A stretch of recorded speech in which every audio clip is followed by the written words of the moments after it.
So this is part 2 of how to get ready for glacier travel. In this one we're going to be setting up our rope for glacier travel. So I have my rope flaked out over here to the side of me, and I'm going to take the end of it and I'm going to hand that to my partner.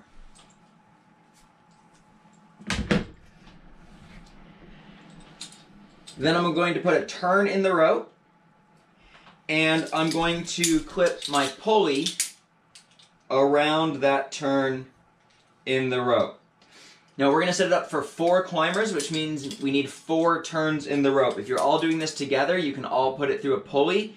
If 2 of you are doing this, you can just run it through carabiners, or you can snag the pulleys from the rest of your teammates. We're going to put a second turn in the rope, clip that to our partner. A third turn in the rope, clip that to our partner or to ourselves if we're doing it by ourselves or as a pair. A fourth turn in the rope, give that to our other climber or our partner again. And now we've put 4 turns in the rope, and we're just going to walk away from each other until the rope is stretched out and the other end of the rope is in my hand.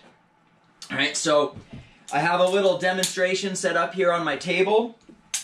These 4 pegs represent our 4 climbers, and we're going to watch them set up a rope. So we're going to move the camera over here so you can see a little bit better, and then we'll set up our glacier rope for our 4 climbers. Alright, so here we have our 4 climbers, and our rope is all flaked out. So we're going to take the end of the rope and we're going to give it to one of our climbers to hold. Of course, they don't have hands, so we're going to tie a knot there. Then we're going to put a turn in it and clip it through a pulley of the first climber. A second turn, clip it through the pulley of our second climber. A third turn, clip it through the pulley of that climber. And another turn, clip it through the pulley of that climber.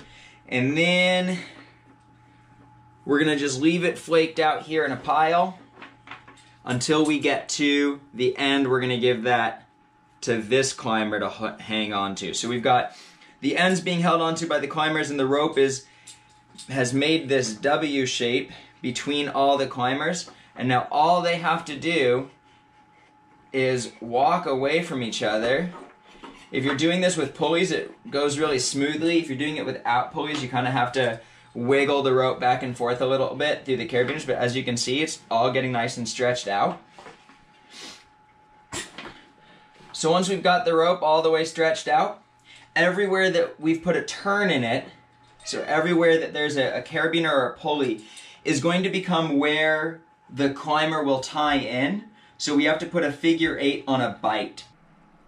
So once we've got everything stretched out all the way, we need to go ahead and tie our figure 8 on a bite. So the easiest way to do that is just to unclip the carabiner from your harness, leaving the pulley and carabiner where they were, and tie your figure 8 on a bite. Now if you're a rock climber, you'll know that you like this knot to be small and close to your harness.